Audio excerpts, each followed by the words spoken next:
रोम रोम भाइयों। तो भाई लोग, क्या हाल चाल है आपका। स्वागत है आपका मेरे इस नए व्लॉग में।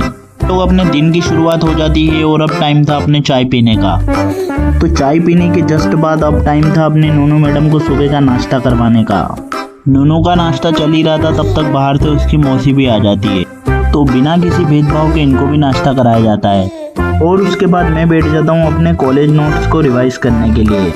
लेकिन गर्मी इतनी बढ़ गई है कि कमरे में लगे फैन से अपना काम नहीं बन पा रहा है। तो अब मैं अपने साल भर से बंद पड़े कूलर की साफ सफाई करके इसे चालू करने की कोशिश करता हूँ, जिसके लिए मैं इसको बाड़े में लाकर रखता हूँ और एक एक करके इसके पार्ट्स को अलग कर देता हूँ। कूलर की हालत काफ़ी गंभीर है गाइस, और इसकी सफाई करने के दौरान मुझे इसके अंदर से बहुत सारी पॉलीथीन और मैगी के कुछ पाउच भी मिलते हैं।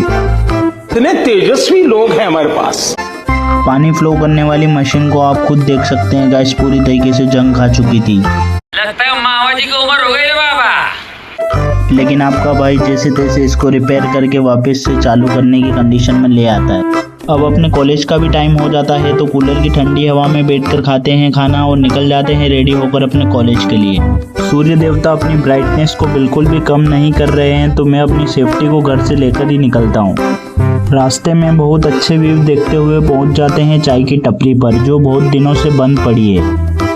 अब अगर आप ये सोच रहे हो कि हम यहाँ पर चाय पीने के लिए रुके हैं, नहीं हम यहाँ हमारे मित्र का वेट कर रहे होते हैं, जिसके आने के बाद हम कॉलेज के लिए रवाना हो जाते हैं।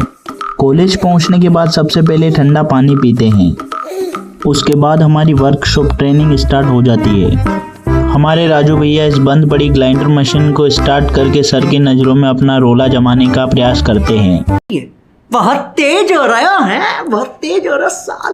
लेकिन इनका ये प्रयास विफल रहता है और हमें ड्रिल मशीन पर शिफ्ट होना पड़ता है। पूरा ले लूँगा।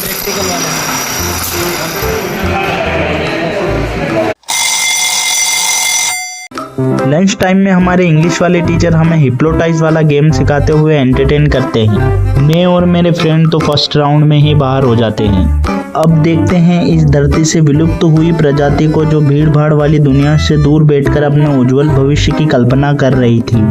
अगर आपने मेरा पुराना व्लॉग देखा होगा तो आप इस प्राणी को अवश्य जानते होंगे, जो 20 रुपए लेकर इस धरती पर आया था।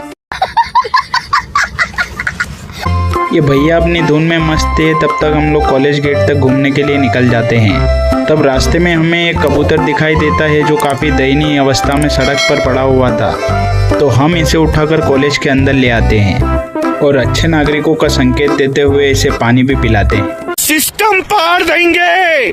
अब टाइम हो चुका था हमारे वर्कशॉप में वापस लौटने का।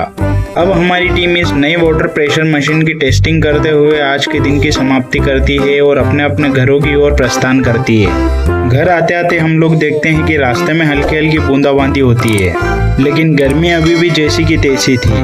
घर पर आकर चेंज करने के बाद मैं निकल जाता हूँ अपने पवन भाई के लिए मोबाइल लेने के लिए और पहुँच जाते हैं हम अपनी सिटी की जानी मानी मोबाइल शॉप पर। यहाँ से हम इन्फिनिक्स का अच्छा सा स्मार्टफोन खरीदते हैं। बढ़ती गर्मी को देखते हुए हम लोग पहुँच जाते हैं जूस पीने, जहाँ ये भाई साहब अपना फ़ोन बार बार दिखाकर लोगों का ध्यान अपनी ओर आकर्षित कर रहे थे। इसी के साथ अपनी घर वापसी भी हो जाती है। व्लॉग को यहीं पर करते हैं एंड मिलते हैं नेक्स्ट नए व्लॉग में। तब तक के लिए गुड बाय। अपना प्यार सपोर्ट ऐसे बनाए रखें। धन्यवाद।